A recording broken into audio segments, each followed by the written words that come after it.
आज हम लोग ऐसे सेंटेंस को अनुवाद करना सीखेंगे जिनमें हिंदी वाक्य जो होते हैं उसके लास्ट में जैसे लिखा होता है रहा है,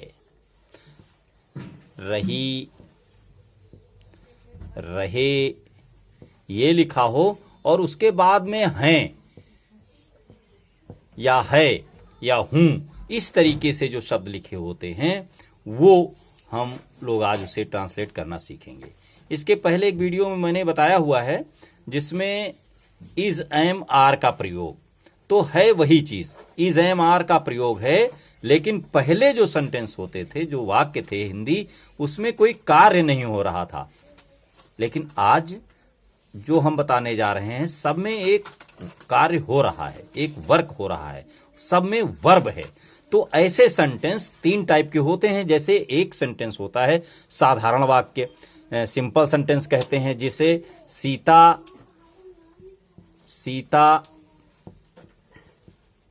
स्कूल जा रही है, स्कूल जा रही है। इस तरीके से अगर कोई सेंटेंस लिखा हुआ है तो एक ये हो जाता है। जिसमें सिंपल सेंटेंस है, कुछ नहीं है, तो इसके लिए जहां पर रही है, रहा है, रहे हूं, ऐसे सेंटेंस जब लिखे होते हैं तो वहां हेल्पिंग वर्ब क्या होती है, हेल्पिंग वर्ब आपको याद रखनी है। एचवी से हम लिखते हैं और वो होता है इज, एम और आर। इन सबका मतलब यही है, हूं, हो, ऐसे होता है। तो इज कहां पर हम इज लगाएंगे, कहां पर हम आर लगाएंगे और कहां पर एम लगाएंगे, इसको हमें समझना है। देखिए, जब सब्जेक्ट जो होगा वो मैं लिखा होगा, आई, तो जब आई सब्जेक्ट होता है तो उसके साथ एम लगता है, ये बात आपको ध्यान रखनी है। दूसरा, अब इज कहां लगता है, इज के लिए जब सब्जेक्ट जो है एक वचन में हो, सिंगुलर नंबर, या ही लिखा हुआ हो, सी लिखा हुआ हो, ही, सी, और कोई नाम हो, नेम, नाउन जिसको कहते हैं, ये अगर लिखा हुआ है या सिंगुलर नंबर कोई सब्जेक्ट है, तब हम वहां पर लिखते हैं इज। ये हेल्पिंग वर्ब इज लगेगा। ये हो गया याद आपको। अब आइए देखिए आर कहां पर लगता है। आर लगता है जब वी हो, हम, यू हो, दे, और प्लूरल नंबर बहुत सारे हों। जहां जहां पर प्लूरल माने बहुत सारे लोग जब सब्जेक्ट में होते हैं, कार्य करने वाले ज्यादा लोग होते हैं, तो वहां पर आर लगाया जाता है। तो ये आपको ध्यान रखना है, तब ट्रांसलेशन करना आसान हो जाएगा। फिर एक बार रिवाइज कर लीजिए कि आई के साथ क्या लगता है। आई कहीं सब्जेक्ट है तो आई के साथ आप लिखेंगे एम, और ही, सी और नेम अगर है तो इज लगाया जाएगा। बाकी जैसे लिखा हुआ है वी, यू, दे, या प्लूरल नंबर तो आर, ये हेल्पिंग वर्ब के रूप में लिखा जाएगा। तो आपको ये हेल्पिंग वर्ब याद रहने चाहिए, तब ट्रांसलेट कर पाएंगे आप। अब देखिए कैसे, जहां जहां पर सब साधारण वाक्य लिखा हो, कि जैसे अभी जो सेंटेंस लिखा गया था कि सीता स्कूल जा रही है। अब देखिए यहां पर सब्जेक्ट क्या है, सीता। सीता नाम है किसी का, तो जब नाम होता है, नेम होता है, तो उसके साथ हेल्पिंग वर्ब में इज लगता है। तो देखिए सीता इज, एक चीज जा रही होता है, गो होता है, और रही जब लिखा होता है तो इसमें ING लग जाता है, लगाया जाता है। Sita is going to school. ये आपका ट्रांसलेशन बनता है। अब इसमें क्या किया गया है, कैसे किया गया है, ये ध्यान दीजिए।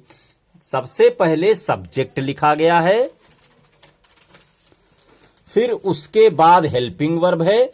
अब हेल्पिंग वर्ब को ध्यान रखना है, हेल्पिंग वर्ब में क्या आता है, इज, एम, आर में से कोई एक, और फिर वर्ब लिखा गया है, वर्ब, और वर्ब में आईएनजी लगाया गया है। ये रहा की इंग्लिश होती है, आईएनजी लगाया गया।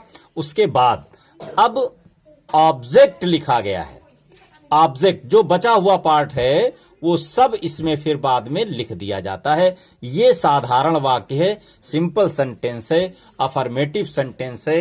ये प्रेजेंट कंटीन्यूअस टेंस के अंतर्गत आते हैं, जिसमें कार्य हो रहा होता है, लगातार रहा जरूर उसमें लगा होता है लगा है तो वो प्रेजेंट की पहचान है, रहा लगा है तो कंटीन्यूअस की पहचान है। तो प्रेजेंट कंटीन्यूअस का ये अफर्मेटिव सेंटेंस है। अफर्मेटिव,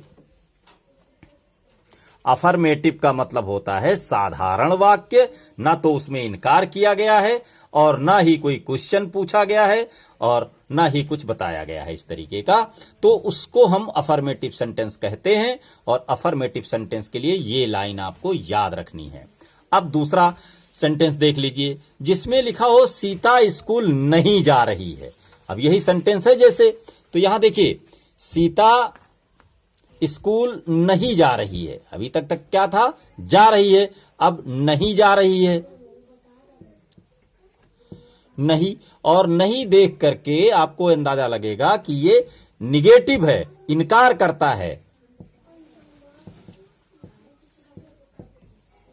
तो हम कैसे इसे ट्रांसलेट करेंगे, सबसे पहले सब्जेक्ट लिखेंगे, फिर हेल्पिंग वर्ब, उसके बाद नॉट, और फिर वर्ब लिखेंगे और वर्ब में आईएनजी लगाएंगे। वर्ब के बाद वर्ब जो होगा वो लिखिए और उसमें आईएनजी लगाइए, आईएनजी। तो ये होता है, और जो बचा हुआ पार्ट है ऑब्जेक्ट वो बाद में लिख दीजिए। इस तरीके से इसे कर पाएंगे। अब देखिए ट्रांसलेट करके देखिए इसको। सीता, सीता की इंग्लिश यहां लिखिए, सब्जेक्ट तो सीता ही है, तो सीता। फिर हेल्पिंग वर्ब, सीता के साथ इज लगता है, इज, फिर नॉट, फिर सीता इज नॉट, कौन सा काम हो रहा है, वर्ब क्या है, मेन वर्ब, जाने का काम हो रहा है, गो, और फिर आईएनजी इसमें लगाना है तो हो गया going. Sita is not going to school, to school. ये आपका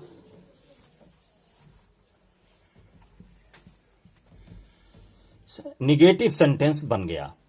अब देखिए ये लाइन आपको याद रखनी, निगेटिव के लिए क्या करना है, इज नॉट, है ना, और आईएनजी लगाना है मेन इसमें, और इज नॉट लगाना है, एम आर नॉट लगाना है, आर नॉट लगाना है। जो हेल्पिंग वर्ब है वो ध्यान रखिए, ये हेल्पिंग वर्ब है, इज, आर और एम, ये हेल्पिंग वर्ब है। तो इन हेल्पिंग वर्ब को ध्यान रखते हुए आप सवाल को हल करेंगे या ट्रांसलेट करेंगे तो आसान हो जाएगा। अब आइए इंट्रागेटिव की बात करते हैं।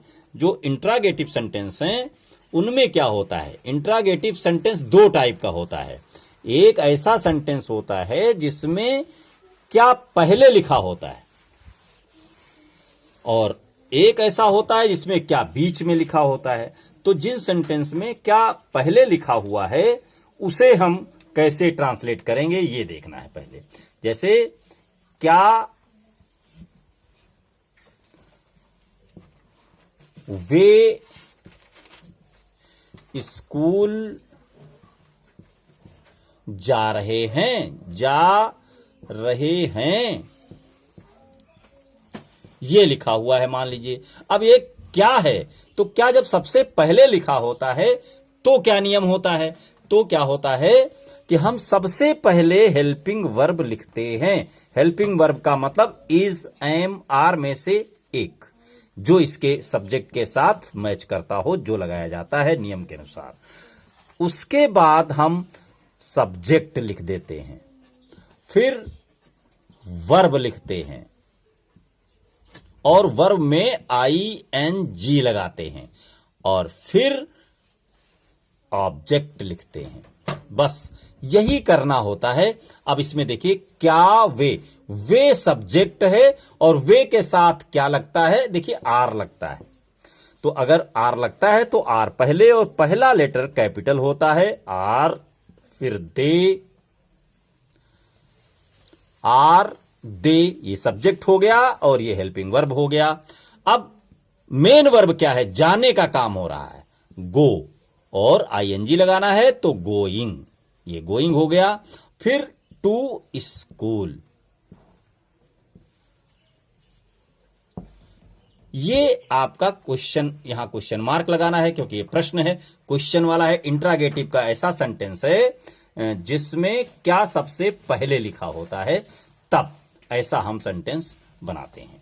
अब देखिए जब यही सेंटेंस इस तरीके का लिखा गया हो कि क्वेश्चन वाला शब्द बीच में हो तो क्या करते हैं, तो देखिए जैसे यहां पर वे हटा दीजिए यहां से, यही सेंटेंस तुम कहां जा रहे हो, तुम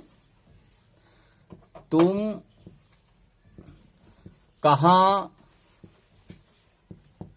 जा रहे हो, ये लिखा है, क्वेश्चन मार्क है।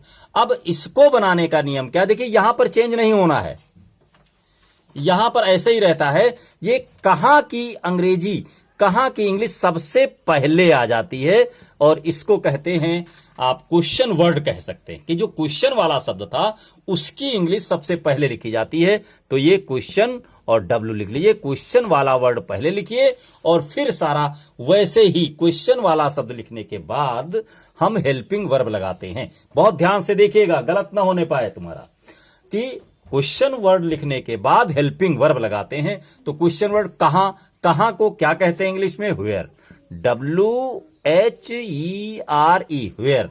अब सब्जेक्ट क्या है, देखिए तुम के साथ क्या लगता है, आर, तो वेयर आर। सब्जेक्ट क्या है, you, where are you, going, go, और इसमें आईएनजी, गोइंग। तो तुम कहां जा रहे हो, ये सेंटेंस बन करके आपका तैयार हो जाएगा। अब देखिए एक और टाइप का होता है जिसमें इंट्रोगेटिव निगेटिव होता है, जिसमें क्वेश्चन वाला भी बात हो और इनकार करने वाले ही बात हो।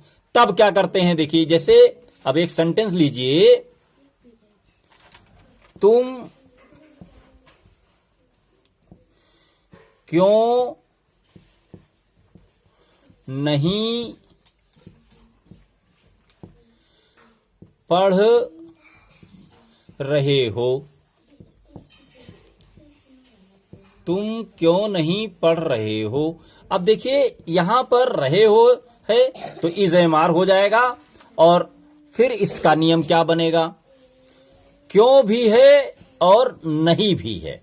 तो देखिए क्यों का नियम क्या था, इसकी इंग्लिश सबसे पहले, फिर हेल्पिंग वर्ब, फिर सब्जेक्ट।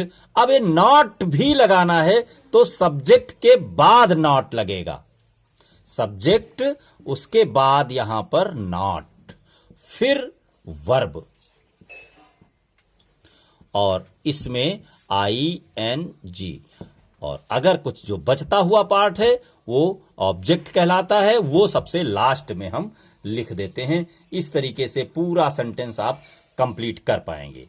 तो लीजिए होमवर्क नोट कीजिए, कुछ सवाल मैं बता रहा हूं ट्रांसलेशन, उसको एक ट्रांसलेशन को 5 टाइप से आप बनाइए और इंग्लिश में उसे चेंज कीजिए। ये पहला सेंटेंस नोट कीजिए, सीता गीत गा रही है।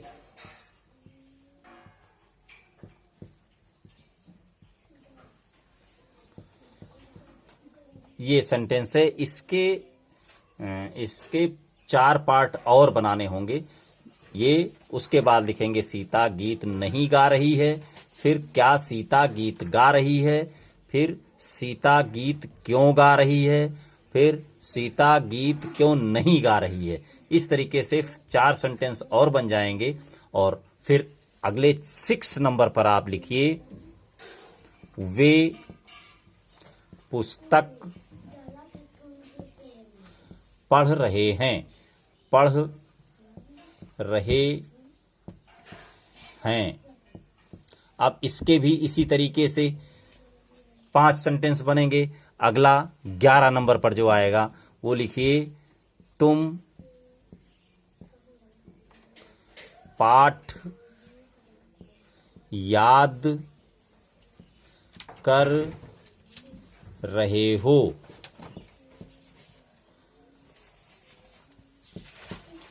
ग्यारह नंबर पर। फिर 16 नंबर पर हर सेंटेंस का 5 सेंटेंस बनेगा। उसको चेंज करते हुए बनाते रहिए और फिर इंग्लिश में उसे चेंज कर दीजिए। वह पतंग